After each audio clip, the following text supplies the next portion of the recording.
تھے، ایک بندے نے ایک دفعہ پوچھا جی فرد کا درجہ زیادہ کہ سنت کا؟ فرمانے لگے فرض کا۔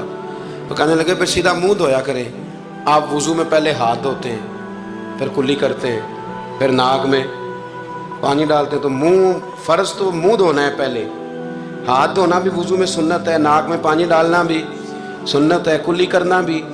تو آپ نے تو پہلے 3 سنتیں ادا کی پھر وضو۔ فرمانے لگے ٹھیک تم نے کہا ہے، پر تم پتہ نہیں نا تمہیں کہ یہ میرے رسول اللہ کی سنت کی برکت کتنی ہے۔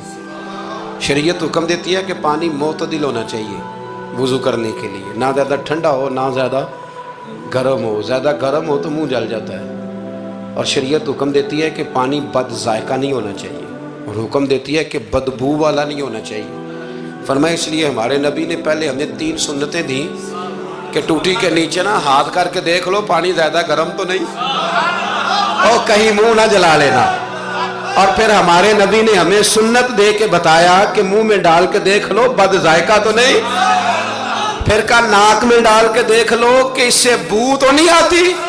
فرمایا مصطفیٰ نے کہا میری 3 سنتیں ادا کر کے اب چہرے پہ پانی ڈالو گے تو فرض ادا کرنے کا مزہ آ جائے گا۔